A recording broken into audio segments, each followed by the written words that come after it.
Welcome to Live Daf, your online Daf Yomi Shir.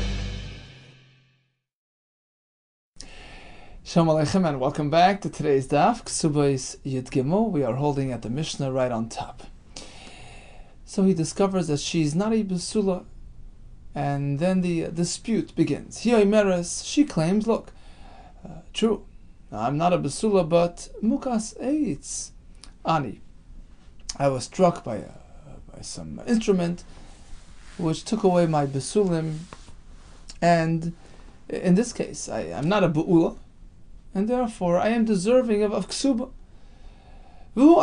He disagrees. He says, look, Loiki, no, actually not. Ella drusas ishat, you've been tampered with by a man, meaning you interacted with a man who was Be'ila done to you before engagement, in which case I engaged you when you were already a non-Basula. That's something I did not expect, and I don't owe you the full Kesuba. Okay, exactly what they're arguing about, meaning what is she claiming and what is he responding, the Gemara will deal with that. Okay, is she claiming full Kesuba, partial Kesuba? We'll see in the Gemara. But in any case,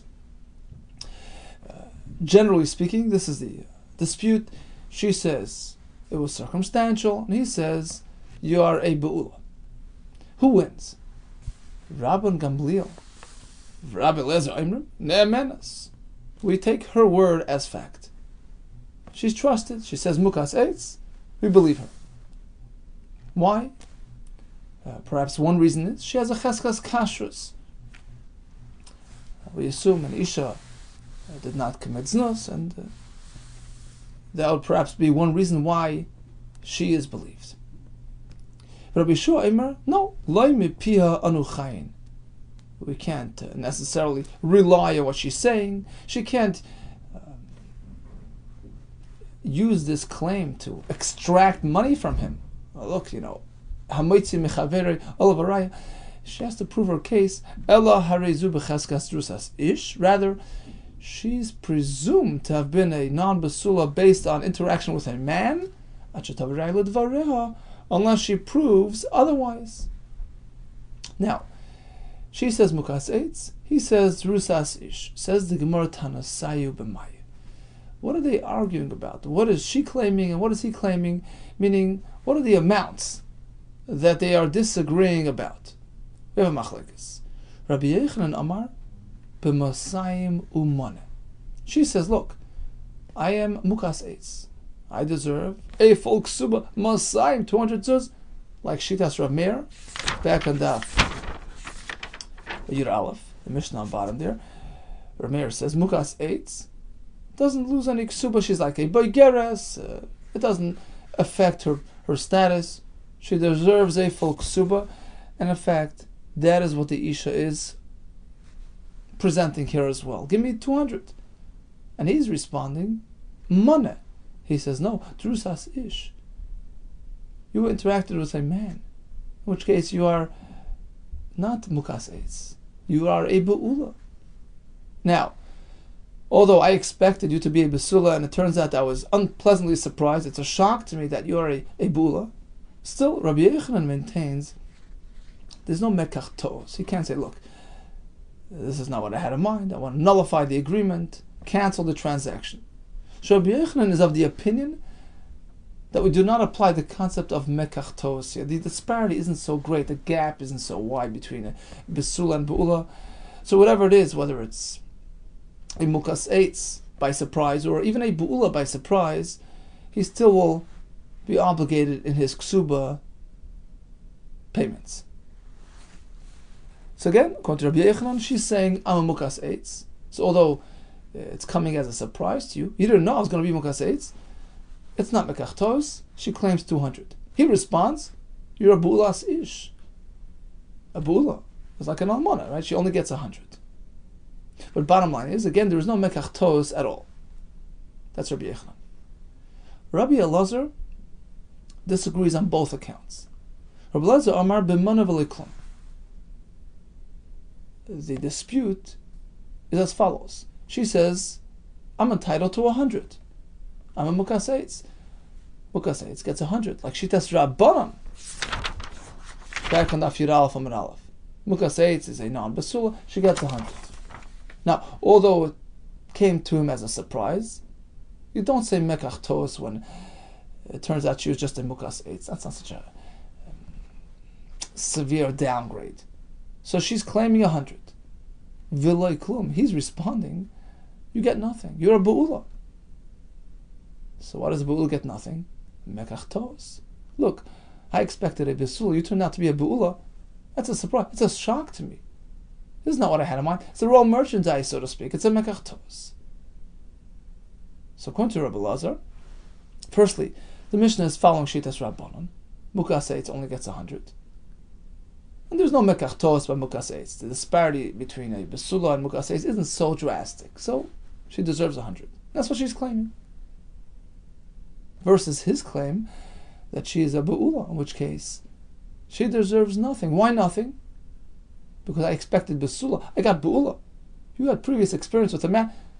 This is not what I expected. It's a total shock and surprise. It's Mekach Tos. You get nothing. Explains the Gemara. Rabbi Yehuda Amar b'masayim v'mana. The question is 200 or 100. She says, I'm a Mukas Eitz, I get 200. Savala Rav Meir, because the Mishnah is following Rav Meir, the Amar who says, whether he expected it or not, bottom line is, a Mukas Eitz deserves 200.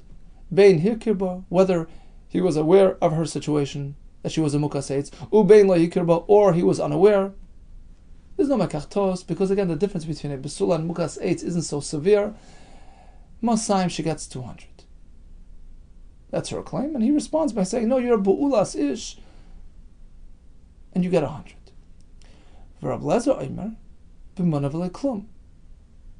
The argument is whether she gets 100 or nothing. She says, I get 100.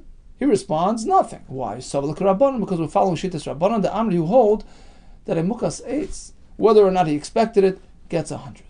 Bein Hikirba, whether he knew about it, Bein La Hikirba, or he didn't know, Mana, she gets a Mana. And that's what she's claiming. Give me a Mana. He says, no. Drusas Ishat, you're a Bu'ula with prior experience with a man. That's a Mekach Tos. You're deserving of nothing. So again, bottom line is, we have an argument between the Isha who says Mukas Eitz. The man responds by saying, perhaps you're a Bu'ula. So what are they arguing about? According to Rabbi Yehuda, she says, I'm a Mukas Eitz, I get 200. This is Shitas Rav Meir. Mukas Eitz doesn't lose anything. So although it came as a surprise to the husband, it's not a Mekach Tos. He responds, no, you're a Bu'ula. Bu'ula gets 100. And again, although it's a surprise to him, still we follow the Shita that it's no Mekach Tos. The gap, the difference in the actual merchandise isn't so significant to make it a Mekach Tos. That's Rabbi Yehuda's approach. Rabbi Lazar contends that the Mishnah is following Shittas Rabban, so when she says Mukas Eitz, she's really only demanding 100. Now, although he was unaware of her situation, it's not a Mekach Tos, because it's only a difference between a Basula and a Mukas Eitz. It's not so drastic. The man responds, no, you are a Ba'ula. You're getting nothing, because I didn't expect this. And the gap between a Basula and a Ba'ula is so wide and so drastic, it constitutes Mekach Tos, and he's totally potter. He's claiming that he's potter from any payments. Continues the Gemara, Bishleim Rabbi Lazar. I understand why Rabbi Lazar preferred his approach as opposed to Rabbi Yehuda, because he attributed our Mishnah to Shittas Rabbanon, as opposed to Rabbi Yehuda, who was working with Rabbi Meir. So Rabbanon, the Rabbim, is preferred. Rabbi Yehuda, my time alone with Rabbi Lazar. But why did Rabbi Yehuda prefer Shittas Rabbi Meir over Rabbi Lazar's approach, which was consistent with Shittas Rabbanon? The answer is because of the other aspect of their machlekes. You see, Rabbi Yehuda held that there is no concept of Mekach Tos when she turns out to be a Bu'ula. He holds the gap is not so great, it's not such a big difference, it doesn't make it a Mekach Tos. So, because Rabbi Yehuda held, Konsa b'cheskas Basula. If he marries her thinking she's a Basula, if he nimses Bula, she turns out to be a Be'ula. Right? Still, it's not a Mekach Tos. Yesh Kesubos mana. She still deserves a mana. So if that's the case, what kind of dispute is going on in the Mishnah? He says, look, you're a Be'ula, so although it came to him as a surprise, she'll get 100, right? Now what is she saying? No, I'm a Mukas Eitz. Now, if we're going with Shitas Rabbanan that a Mukas Eitz only gets 100 to begin with, then they're both on the same the same plane. They're both on the same playing field. Hacha huka amar mana. He responds by saying, you get a mana because you're a Be'ula. V'hika amar mana, and she likewise is demanding mana because she's a Mukas Eitz. Ma'ika bein tana didei lo tana dida. So what difference is it between his taina and her taina? They're both working with the same numbers. So that's why Rabbi Yehuda was compelled to interpret the Mishnah a bit differently. We're going Shitas Rabbi Meir. A Mukas Eitz is deserving of 200, and that's what she's claiming. So she's claiming 200 versus his 100, and that's the machlekes in the Mishnah. Now, Bishlam Rabbi Lezer, we can understand that according to Rabbi Lezer, the Tana sought to present this, this whole machlekes between Rabbi Lezer and Rabbi Shua, whether we believe him or her, in two different scenarios. We had a Mishnah today, right, discussing the Mukas Eitz question, and we had a Mishnah yesterday in a few Beis and Beis, similar halacha but different circumstance. Over there, she was certainly a Be'ula. She's acknowledging that she was a Be'ula. The question was of timing. When did it happen? Right? Can she say it happened recently or not? Is she believed or not? Same type of machlekes. So the question is, why the repetition? Why the redundancy? Is there any, specific chidush, inherent in one mission over the other? So yeah, according to Rabbi Lezer, the answer is yes. Bishlam Rabbi Lezer, who says that at times there is mekachtos, at times there isn't. Right? If she only misled him regarding her being a Mukas Eitz, he expected a Besula, discovers a Mukas Eitz, then according to Rabbi Lezer, there is no mekachtos, the gap isn't so severe. But if he's expecting Besula, and she turns out to be Be'ula, that's a totally different product, mekachtos. So according to Rabbi Lezer, we can understand why we have two Mishnahs. Bishlam Rabbi Lezer, Hainu Diktani Tarti. That's why we have two Mishnahs. Chada, the most recent Mishnah, the one we learned today, discussing the question of Mukas Eitz. So although she was discovered, right? Surprise, surprise, discovered to be a Mukas Eitz, still, she's entitled to 100, and that's what she's claiming.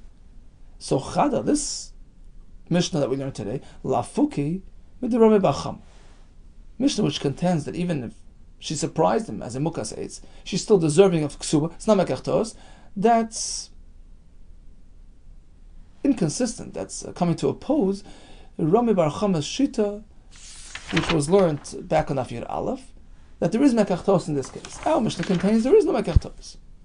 V'chada, and the previous Mishnah, Afir Beis, where it turns out that she was a Be'ula, right? She was supposed to be Besula. Turns out she's Be'ula. And the Mishnah there seems to indicate that there is mekachtos. After all, that's what he's saying there. Look, you're a Be'ula, I owe you nothing. So a Besula turned Be'ula is a mekachtos. That's coming to oppose the Shita which disagrees with that. V'chada, and the other Mishnah, Lafuki, is coming to undo the Shita of with Rav Chia bar Abba and Rav Sheshes, which we also learned in Afir Aleph or Beis, that there's no mekachtos in that case. So according to Rabbi Lezer, we understand why we have two Mishnahs, each one has a chiddush. El Rabbi Yehuda Ta'ati Lamli, but according to Rabbi Yehuda, who says there is no mekachtos ever. She was meant to be Besula, she turned out to be Be'ula, or turned out to be Mukas Eitz, there was no mekachtos. So Ta'ati Lamli, why do we need two Mishnahs? Which pretty much, are considered, they mirror each other. There's no added chiddush in one over the other. You could have just had one Mishnah and that's it. Answers the Gemara, there is a chiddush. Chada leidecha koicha de Rabbi Gamliel. You see, according to Rabbi Gamliel, we believe her. Rabbi Yeshua believes him. So one Mishnah highlights the fact that we believe her, in accordance with Rabban Gamliel. V'chad, and the other Mishnah, Loidiacha, highlights Koichai, the power, the opinion, the Rabbi Yeshua, that we believe him. Which one is what? Kamaisa, the first Mishnah, that's coming to highlight Loidiacha Koichai, the Rabbi Yeshua, that we trust the man. We don't take her word for a fact. The Afak Avdikil Migu. In yesterday's Mishnah, she has a power of Migu. She steps up and acknowledges, I was involved with a man ba'inus. It's degrading. It actually affects her status vis-a-vis marrying a kohen. So if she would have wanted to lie, she could have lied better. She could have said, I'm a mukaseitz, and denied the whole episode. The fact that she went ahead and acknowledges the story, that lends credence to her version of the facts, that it happened recently after engagement. So there's a migu. Still, we don't necessarily rely on what she's saying, and the reason was because we can't force him to pay based on her ne'emanas. You have to actually prove it. So that's a chiddush. Likewise, Basraisa, the most recent Mishnah, that's coming to teach Rabbi Gamliel shita. It's coming to highlight Rabbi Gamliel. Even though there is no migu now case, she steps up and says, "Look, I'm a mukaseitz." So there's no migu there. She could have said something different. No, this is what happened. This is what she's saying. So there is no migu power, and still, Rabbi Gamliel says she is ne'eman to say this is what happened, and she's entitled to claim her ksuba based on this ne'emanis. And why is she ne'eman? So the Ran says because Isha has a chazaka, there's a presumption that she was not mizana. So based on that chazaka, we take her word for it. So each Mishnah has a chiddush. Okay, so again, bottom line, we had a Mishnah today. And Isha claims, I'm a mukas eitz. He says, no, you're a bu'ula. What's the machlekes? What are they arguing about? According to Rabbi Yehuda, she says, look, I'm deserving of a full ksuba, 200 zuz, like Rab Meir, that a mukas eitz gets the entire ksuba. Now, although it came to him as a surprise, he thought she was a psula, there's no mekach tos in this case. The man responds, no, you're a bu'ula, you get 100 zuz. And again, there is no mekach tos. According to Rabbi Lazar, she's claiming, I'm a mukaseitz, I get 100 like Shitas Rabbanan, and there is no mekach tos in this case, even though it came to him as a surprise. He responds by saying, no, you're a bu'ula, you get 0. This is mekach tos. Now, why do we have two Mishnahs? So we explained that each Mishnah, yesterday's and today's, carries a chiddush. Continues the Mishnah. Ra'ua medaberesim echad. They notice this unmarried woman conversing with this fellow. Va'amr lo, and they ask her, Ma tivoi shel ishze, what's this fellow all about? Is he a Yisrael kasher? Is he perhaps a mamzer who can adversely affect you and make you puzzle the kahuna if he interacts with you? And the Gemara soon will tell us it wasn't just speaking, she went into yichud with him or actually interacted with him. So what's this fellow all about? And she says, sure, I'll tell you. Ish pliny, he's so-and-so, v'koyenu, he's a kohen, or actually not a kohen, but he's miyuchas l'kuna, meaning he's a upstanding Yisrael in the proper lineage, he's not an Evid, he's not a mamzer, don't worry. He had no effect on my status. No? Do we believe her or not? The same type of machlekes. Rabban Gamliel, Rabbi Eliezer, Oimrim Ne'emenes, we take her word for it. And she can marry a kohen, and we don't cast doubt on her claim. She has a cheskas kashrus. She had an established presumption that she was kosher to marry a kohen. Until now, why should we assume things changed? Rabbi Shua Omer, no, loy mipia anuchayin, we can't rely on her words. The Gemara soon will tell us because it's a special ma'ala, a special stringency applied to yichus, which has to be properly verified and confirmed. If there's any doubt, any suspicion as to her status, we don't allow her to marry a kohen. Ella, rather, harezu b'cheskas b'ula l'nasan l'mamzer. We have to assume, we have to suspect the worst. She was involved with a mamzer, a nasan, or maybe a goy, which makes her puzzle to marry a kohen. Acha tovi unless she definitively proves otherwise.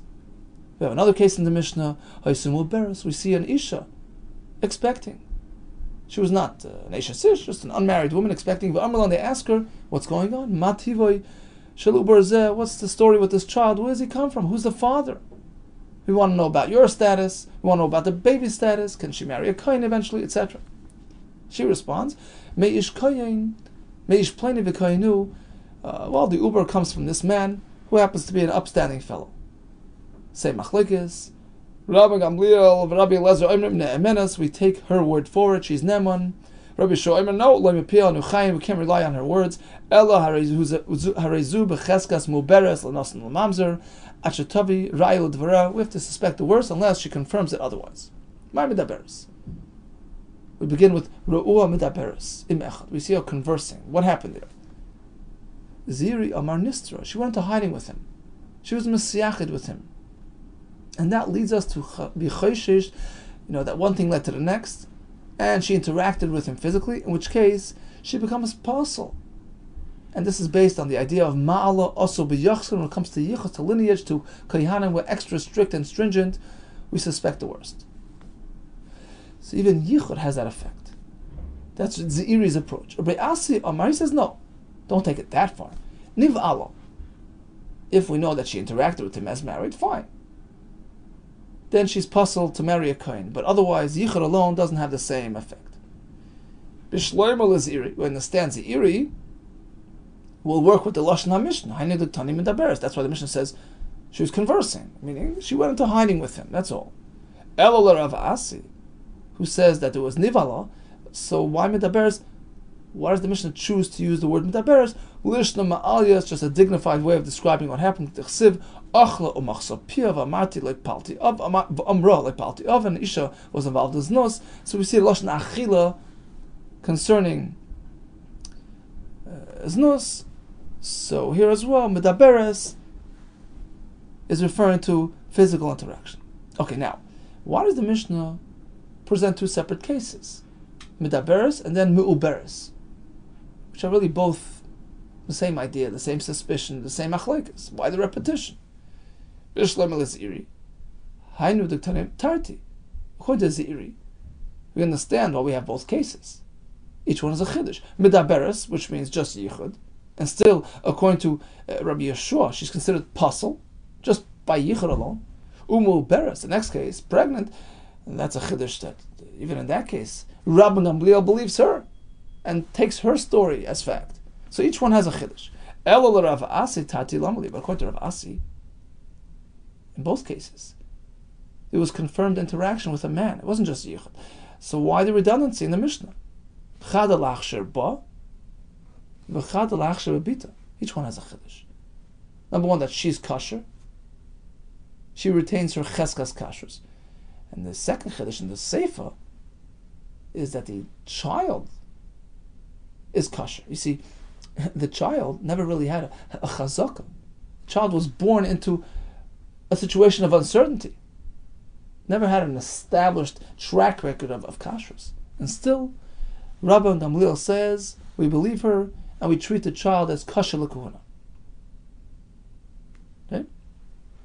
And the Reisha has a chiddush as well, that even in the case where we're speaking about just the Isha herself, her status, still, Rabbi Yeshua says, despite the fact that she has a cheskos kashrus, we place it in doubt, we suspect the worst, and she's puzzled. This works according to the Shita that says, L'divrei ha-machsher ba, machsher b'bita. That Rabbi Gamliel, who says the Isha's kosher, it's kosher, the daughter's kosher as well. The sort of the mother's status carries over and extends to the child. But according to the other opinion, we're going to see that in Amud Beis, who splits the two. Perhaps the mother is kosher, according to Rabbi Gamliel. She's believed in what she claims, that she was involved with a upstanding fellow, but the child never had that cheskas kashrus to support her status. So that child is considered pasul, l'kuna. So then that whole calculation just fell apart. Then why does the Mishnah repeat the cases? The point of the repetition was to highlight this chiddush, that even the child is kosher, but if it's untrue, then it doesn't work. Answers the Gemara, Rav Asi Savar Kamad Omar. Apparently Rav Asi, who needed this calculation, will indeed be consistent and follow the shita that says, L'divrei ha-machsher ba, machsher b'bita. Rav Gamliel, who's machsher the mother, will extend the kashrus to the child as well. Okay, let's just recap the shtickle Gemara. So we have two cases in the Mishnah. We start with Medaberes and conclude with Mi'uberes. So the shaila is who this fellow was. Rabbi Gamliel, Rabbi Lezer say she's Ne'emenes when she claims this fellow is a kosher, in which case she'll still retain her kashrus the kahuna. Rabbi Yehuda says, no, ein Ne'emenes. We can't take her word for it. The Gemara soon will explain why it's a mala for yichus, for kahuna. Now, what is Medaberes? According to Zeiri, merely yichud raises red flags and makes us suspect the worst. The Reisha's Chiddush was that even in a case of Yichud, Rabbi Shua says she's not believed, and the Seifa is even a Mu'beres, so we have it as a bona fide confirmed fact. Still, Rabbi Gamliel says we believe her. According to Rav Asi, Medaberes is just another way of expressing Nivala, and the Chiddush there is that even though it's Nivala, still she's kosher, and even though she has a Cheskes kasher, still Rabbi Shua says she's not believed. So that's the machlokes in the Reisha. Whereas in the Seifa, that carries an extra chiddush, that even though it's Pita, it's the next generation, somebody who did not have an established Cheskes kashrus to her name, still Rabbi Gamliel will say the Cheskes kashrus of the mother carries over to the daughter. Asks the Gemara, Amar Papa Labai. L'Zeiri de Amar Mai Medaberes Nistera. According to Zeiri, Medaberes means merely yichud, and that triggers our worst fears. According to Rabbi Shua, she's not believed. She's considered puzzle. Ha'amar Rav, didn't Rav tell us yichud can't make somebody puzzle? Malkin ala yichud, we apply malchus if one defies the Isser yichud. Rashi says malchus mardus midrabanan ve'eino Isser ala yichud, but we don't actually change somebody's status. We don't make an isha asr to her husband just because she committed yichud. So why in this case do we make the isha puzzle because of yichud? Leimad like Rabbi Yeshua, perhaps this halacha doesn't fit with Rabbi Yeshua. I feel like Rabbi Yeshua. No, even Rabbi Yeshua would agree. Typically, you're right. Yichud doesn't accomplish issa, but over here it's different. Over here it's kahuna related concerns. Ma'ala also b'yichsin, they applied higher standards pertaining to yichus. Rashi says yichsin means b'kahuna, and we steer clear of any concerns, even though she might have a chazaka and maybe even a roiv in her favor, as we're going to see in Amid Beis. But when it comes to kohanim and yichus, we want to confirm with certainty, definitively, that this woman is kosher, has pure lineage, and is fit for a kohen. Continues the Gemara. Okay, so now, according to Rav Asi, yichud is not a concern, only nivala, meisvei. Listen to this brisa where it seems that even yichud is a concern. They notice this isha going into a private area with his fellow, l'seiser or l'churva, right? Into hiding or into an abandoned building. And they tell her, look, what's going on? Who's this fellow that you're spending time with? She responds, Koyenu, uben achi abahu. He's the son of my father's brother. He's my cousin. He's a fine fellow. And therefore he doesn't make me pasul l'kuhuna. What's the halacha? Same machlekes as in the Mishnah. Rabbi Gamliel, Rabbi Lezer, Oimrim Ne'emenes. We believe her. Rabbi Shua Oimer Lo Mipi Anuchayin. We can't trust her. Ella Harizu B'Cheskas Bula L'Nasan L'Mamzer. We suspect the worst. She was involved with a Nasan, a Mamzer, maybe a guy. Ad Shetavi Rai L'Divreya, unless she can confirm otherwise. End of quote.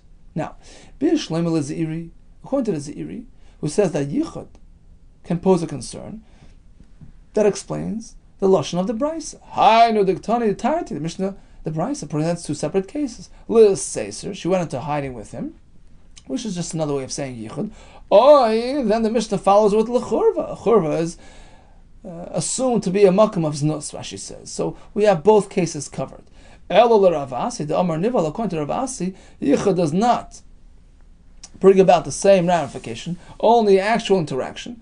Tati Lamali, why would the brisa present two separate scenarios if really they're all one and the same? Chadak Tana, you're right. It's really just describing one case. Let's say, sir, the churva, she went into the hiding in a churva. Well, let's say, sir, oy the churva katani. The brisa adds the word oy, which sounds like we're describing two separate circumstances. Answer is, chada l'churva the masa. Both are Ma'isa Be'ila, they went into a churva. Rashi says it's presumed that they interacted physically. It's makam liznus. But we have two variations. One is a churva inside town. V'chad l'churba dabra. One is an abandoned ruins, which is out in the field, which is exposed to the wider elements. Let's take a look at Rashi. Rashi on top. The churva. Stamad lebe'ilo shu makam liznus. Churva is synonymous with znus. Two types. One is churva de masa. Stam be'ilasa be'echad ne'ir. The local churva is exposed to the local residents. And apparently we're speaking that's within a town where most of the residents are Yisrael Ksherim. So we have a roiv actually in her favor. So that's one case. The second case is churba de dabra, way out in the field, way out on the road. And there you're exposing yourself to so many other elements. Safek echad misayfa oilaba. You never know who she exposed herself to. Maybe it was somebody from out there who might be a guy. If you have to factor in anybody out in the world, well, most people out there are goyim who have the potential to make her apostle. A poslam isha b'biyasim l'kahuna. Gedamar b'yavama is a b'kedushin. So a guy in evidence facts with an isha makes her apostle. So you have two cases. One is a local churba, one is an international churba. Says the Gemara, utzrichi, and both contain a chiddush. The yashmin and churba the masa. If we only speak about the local churba, perhaps it's only in this case that Rabbi Gamliel says kosher. Because most candidates, the local candidates are mostly kosher. So she has a roiv in her favor. Okay, so she be presumed to be kosher lakuna. But if it's an international churba, the roiv psul esel, where most candidates are considered pasul. Perhaps Rabbi Gamliel in this case would agree to Rabbi Yeshua that roiv, chances are that she's pasul. We have to presume that she's pasul.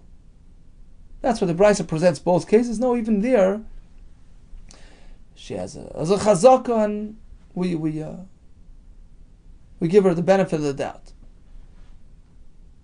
It's interesting that Mefarshim ask. If there's a roiv, typically roiv is stronger than chazaka. So the Ruki Vega says, Gavalda Gevart, he says, it was by her choice. Her interaction with somebody out there was by choice. So she could have picked her choice. Sure, there's 3 million goyim, but it's something that she chose to do, so to speak, right? Something which is totally in her mas and her das. So Roiv doesn't necessarily play a role here. Most chances are she involved herself with a guy. No, who says? She had a choice. She picked her choice consciously, and maybe she picked a kosher. Okay. V'yashmina b'hi. Had the Brisa only discussed the churva on the road, I would say b'hi. In that case, Ka'amar Rabbi Yeshua says, well, most chances are that the fellow was a apostle, and it affects her as well. Aval b'ha, but in the local churba, perhaps he would agree to Rabbi Gamliel that we follow the roiv ksherim, and she's kosher as well. Tzricha, that's why the Brisa presents both cases. Each one has its own chiddush. Meisvei, here comes a kasha once again on Rabbi Asi, who says that a yichud is never a concern in this context. So the Brisa begins like this: Zu edus, this type of testimony, meaning if an isha says, "Look, I was involved with a kosher, I interacted as married, but with a kosher," Sha'isha kshira, the isha herself is trusted, she's believed to maintain her kashrus, right? That's Shitas Rabbi Gamliel, whatever, right? Rabbi Yeshua disagrees. Rabbi Yeshua, we can't trust her. When it comes to yichus, when it comes to the kahuna, we adopt higher standards. Unless you confirm it 100%, you have to fear the worst. And here comes a raging debate. Amalam Rabbi Yeshua. Rabbi Yeshua responds to the Chacham. How can you say that she's kosher? Do you not agree with me in the following case? A classic case. An Isha was taken into captivity. And two Edom testify that she was captured. The question is, were the goyim there involved with her? And she says, no, I maintain my kashrus. We don't believe her. This is clearly articulated in the sugis coming up in the Masechta. We know this for a fact. A shvuya is presumed to be pasul. Okay, so why is this different than our case? She was involved with the fellow. let us presume that she's pasul. Amr loy, the Chachamim respond, Aval. Aval means confirmed, correct, agreed. Rashi brings the pasuk, Aval Sara Ishtecha, right? Sarah, your wife, and the Targum says Bekushta. Aval means Bekushta, correct, yes. No, so Rishon responds, if you agree that a shvuya is pasul, what's the difference between that case and our Mishnah? The answer is pashut. So their response is, well, the shvuya is a confirmed shvuya. There are edim that she went into captivity. But in our case, there are no edim. Right? Well, what does the Gemara mean? The edim say she was taken into captivity. And we know that she interacted, she was involved with the goyim there, right? She was under their care, and the fact is, a guy is never trusted. He's paratz barayas. The working assumption is that she was involved with the guy physically, as opposed to our story here. What do you see? You saw a woman speaking to a man, midaberes, right? Which, let's say, means yichud, right? She went into hiding with him. She was in private with him, fine. That doesn't necessarily mean it was more than that. Doesn't necessarily mean she was nival to him. You can't compare the two cases, so why shouldn't we consider her to be kosher? Amalahem. Rabbi Shor responds once again. Fine. Granted, in the case of yichud, okay. Aflazu yesh edim. But we have a case in the Mishnah where there are edim that she interacted with this fellow physically. Sharei Kresa ben Shinea. Look at the second case in the Mishnah. She's a muberes. Her stomach is ben Shinea, is by the opening of the channel. It's basically just a way of saying she's muberes. Clearly, she was involved with a man. It's like Adam. It's like the shvuya. She's considered to be apostle. Now, the next little piece in the brisa will sound a little bit obscure, and the Gemara soon will explain it. They responded, most goyim are considered promiscuous, they're leader deviant lifestyle. Amalehem responds, when it comes to arayas concerns, there's no guaranteeing, there's no safeguarding. Okay, the Gemara soon will explain what this means. Let's just finish the brisa. This whole discussion, meaning when Rabbi Gamliel says she's believed, that's only regarding her own personal self. Aval edus isha b'bita, but if she's testifying regarding the status of her daughter, born from this episode, divrei koil of vlad shtuki, all agree the vlad is shtuki, just a term of used for describing an unknown, unidentified child. And again, the Gemara later will go into this. Okay, let's just go back to that obscure, unexplained, back and forth. Maika amalahu. Right, we had that passage there. They said that and he responded. What was this in response to? What were they? What was he telling them? And what why were they responding in this way? They responded to him like this. Look, let's go back to the beginning. Rabbi Shua says we can't take her word for it. It's no different than a shvuya who was taken into captivity. We fear the worst. They respond. Over there we have Edom, that she was taken to captivity. Here we have no Edom, that anything wrong happened. He responds, well, she's muberes. It's it's clear evidence that there was something, interaction here. Oh, so let's pick it up from there. They respond to that by saying, okay, ishtaftanu al muberes. You've responded to us regarding a muberes. Okay, clear evidence. Ma teshivenu ala medaberes. What about an isha who was just conversing, meaning she was just in yichud with this man? You can't say with certainty that there was be'ilah. So why would you make her apostle?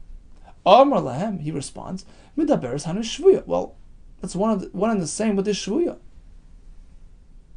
Why is an isha who was a shvuya considered apostle? We don't know that there was be'ilah there. We know that they captured her. We know she was under their care. But why do you fear the worst? Why? How do you know that there was be'ilah with the guy? And still, we all know that a shvuya is possible here as well. Yichud is synonymous with interaction, with be'ilah. Amrullah, no. Chacham said there's a big difference. Shani shvuya, the roiv of the Chacham prutzim barayisheim. Certainly a shvuya who was taken captive by goyim. We know what's going on by the goyim. We know that one thing leads to the next, that parrots barayis, and we fear the worst. But over here, it was with a fellow, unidentified fellow, and we can't necessarily, prove or substantiate our fears that she's possible. Amar lehem, Rabbi Yehoda responds, no, Hanami here as well. Given the stater, once she goes into hiding with this fellow, she spends private time with this fellow. The fact is, there's no guaranteeing, there's no protection from arayis. One thing naturally leads to the next. Yichud leads to be'ilah, and therefore, it's as good as knowing that she was nival to this fellow. Okay, so that's the back and forth, the background to the machlokes between Rabbi Yehoda and Rabbi Gamliel. Bottom line is, what pertains to us is katani miyas. At any rate, the Brisa says tarti, both types of cases, midabers umubers. Right? The Brisa analyzed both cases. We discussed mubers, we discussed yichud as well, and it seems like we're lumping them together. In both cases, we have the same discussion. Rabbi Yehoda says she's possible. Rabbi Gamliel says she's kosher. Tiyufta, the Rav Asi Tiyufta. Indeed, this is a refutation of Rav Asi, who told us that yichud alone never will pose a concern. Asks the Gemara, 1 second. Rabbi Yehoda compares an Isha who was misyached with an unknown man, right, to a Shvuya who was with Goyim. How can you compare the two things? There's a clear-cut distinction. There are some roi psul etzla by the shvuya. More chances than not that a apostle was involved with her. They're goyim. As opposed to our case, where maybe she's in a town where most people are kosher. She's exposed to ksherim. Why would you say she's pasal akuna? So how can you compare the two things? Answers the Gemara, Misayeli, the Rabbi Shimon Levi. This is the right to this shita, the Rabbi Shimon Levi. It makes no difference. Rav is a non-player. Rabbi Gamliel who says, we believe her, and believe her story, Machshir afilu b'rei psulim. That's relevant even if there were most psulim around her. She has a cheskas kashrus. We take her word for it. As opposed to Rabbi Yehoda says we can't believe her. Paisel afilu b'rei ksherim. He'll apply it even when there are mostly ksherim around her. Why? As we explained before, when it comes to yichsun, when it comes to kahuna, it has to be clear-cut and absolute. Rabbi Yehuda, let's go back to that discussion we had in Amud Aleph. Does her status extend, carry over, and affect her child as well or not? Rabbi Yehuda, the one who contends that the Isha is kosher, meaning Rabbi Gamliel, Machshir Abita will allow the kashrus to spill over to her daughter as well, even though her daughter was born into uncertainty. Likewise, Rabbi Yehoda says she's possible, will apply the same thing to the daughter. Rabbi Lezer, no, we split the two things. Even Rabbi Gamliel says the Isha is kosher, that's because she has a cheskes kashrus, but daughter is possible. Rabbi my time, Rabbi Lezer. How does this work? How could you split the two things? What happened? Was the fellow kosher or the fellow possible? How could you say the Isha is unaffected but the child is? Right? Aren't they two sides of the same coin? Says the Gemara, interesting word. In halacha we work like that. Bishlema ihi is the cheskad the kashrus, the mother, who had an established track record, an established history of kashrus, so she maintains that track. The suffix can't, undo that. As opposed to Bita, her newborn daughter, who was born as a result of this interaction, as a result of this episode. She never had an established history. She's new to the world, right? Less la chazaka de kashrus. And as such, we can't be machshir her. It's amazing. So they're both really rooted in the same episode. When it comes to the Isha, Cheskes Kashrus. When it comes to the child, no. Eis Rabbi Lezer Rabbi Yehuda. He's going to ask a kasha on Rabbi Yehuda who says that mother and daughter go together. Our brisa, the brisa that we just learned. When do we say that the Isha is Neman? Pertaining to herself. Aval Edus Isha Abita, but the Isha's claim pertaining to her daughter? No. Divrei HaKol, Avlad Shtuki, all agree the child is an unconfirmed, unidentified child. My love Shtuki apostle, apparently she's a Shtuki, which means she's apostle Kuna. Is it right to me? Says Rabbi Lezer, that the daughter can't benefit from the mother's chazak. Lo Shtuki a kasha, although we call her a Shtuki, but she's still kasha to marry a kain. How can we have it both ways? How can he be a Shtuki? By the way, Shtuki means we silence the questioner. Who's her father? Well, we don't know. But she's still kasha to marry a kain. Umi ika Shtuki kasha. Can that be a Shtuki and kasha lakuna? Yeah, in Kedishmol, Damar Shmol. Then we speak about Shtuki in this context. It only pertains to very specific halachas. It's not pertaining to her status or identity. If he's a kohen, he can't do avodah the mikdash. He can't eat truma. It's a special, kahuna requirement to know who you are and where you're coming from. But when it comes to status and kashrus, marrying a kohen, you're still okay. You have 10 kohanim standing on the side. Upirish echad mem ubal, and one fellow departs from the group. So we know that he's a kohen. We just don't know exactly who he is. Ubal gets involved with an isha, and they have a child. Avlad shtuki, the child is a shtuki. What does that mean? My shtuki.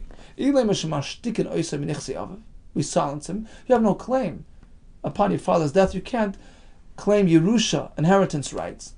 Well, of course, Pshita, how could he claim? Do we know who his father is? We don't even know who his father is. Why would you think he has any Yerusha claims? Ella, rather, it means we silence him. We take away his kahuna rights. Rashi says it means he doesn't have those privileges, because for that you have to have a clear-cut lineage. You have to know who your father is. So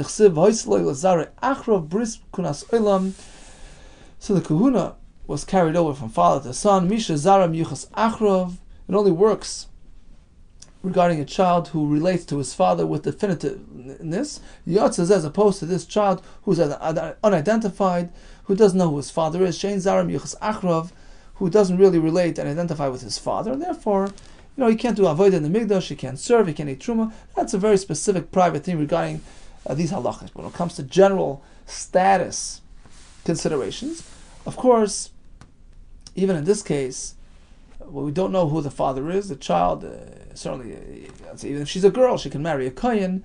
That doesn't affect her status. Okay, let's make a quick chazara. We started with a Mishnah where there's a dispute between him and her. She says, you know why you didn't find any besulim? Because I'm a mukas eitz. He says, no, you're perhaps affected by a man. You're a ba'ula. Rabbi Gamliel says, she's Neman. She has a chazaka. She didn't act inappropriately. She wasn't involved in znus. We assume that she's right. Rabbi Shua says, no, lo mipiyah nuchayim, we can't rely on her words. It's not enough to be moitzi mamayin until she confirms it through an independent confirmation. Now, what are they arguing about? Rabbi Yehuda says, the Isha says, I'm a mukas eitz, I got 200 zuz, a full ksuba, like Rabbi Meir says a mukas eitz doesn't lose anything. Now, although it came to him by surprise, he thought she was a psula, there's no mekach tos in this case. The fellow claims, no, you're a ba'ula, you're only deserving of 100. And again, although it's a surprise to him, there's no mekach tos. Fact is, after all, an isha is an isha, and it's not mekach tos. It's just a question of the extent of his obligations. According to Rabbi Lezer, she's claiming mukas eitz. I get 100, like Shitas Rabbanon. The mukas eitz is only deserving of 100, and there's no mekach tos in this case. Whereas he responds by saying, no, you're a bu'ula, in which case you're deserving of nothing. I expected a besula, I got a bu'ula. That's a drastic, downgrade, mekach tos. And the Gemara explained why we have two Mishnahs, one yesterday, one today. Each one has a chiddush. Then we proceeded with the next Mishnah, which is a similar type of discussion. Machlokes between the same Tanoim. On the one hand, we have Rabbi Gamliel and Rabbi Lezer say we believe her. In terms of her interaction with this fellow, she says he's a fine fellow, he didn't make me puzzle, we believe her. Rabbi Shua says no, we can't believe her. The Gemara tells us it's based on the idea of mala oso b'yachsin. When it comes to marrying a kohen, we need to know clearly and definitively what's going on. So we have to have absolute confirmation, otherwise we suspect the worst. We have two cases in the Mishnah. One is Medaberes. We have two pshatim on that. Either it means Nivala or Yichud alone creates that suspicion. In fact, we actually conclude as such based on a brisa that even Yichud alone creates that concern. And the next case is Muberes, in which case it can theoretically affect the child as well. So what happens to this child? So according to Rabbi Yochanan, the fact that she's kosher makes the child kosher as well, even though the child doesn't really have her own independent cheskes kashrus. Whereas Rabbi Lezer says, true, she's kosher, so even though there's absolute confirmation, evidence that there was interaction with a man, but if she says this fellow was kosher, she remains kosher as well. But regarding the child, there's no cheskes kashrus, and the child, it has to be considered, the child's status is considered questionable, in which case she can't marry a kohen. We concluded with another interesting halacha that when it comes to a kohen doing avodah or eating truma, it needs to be miyuchas, achrav. He has to clearly identify his father. It's based on the pasuk. V'oisle zare achrav, bris kunas olam. Have much hatzlacha and all the best.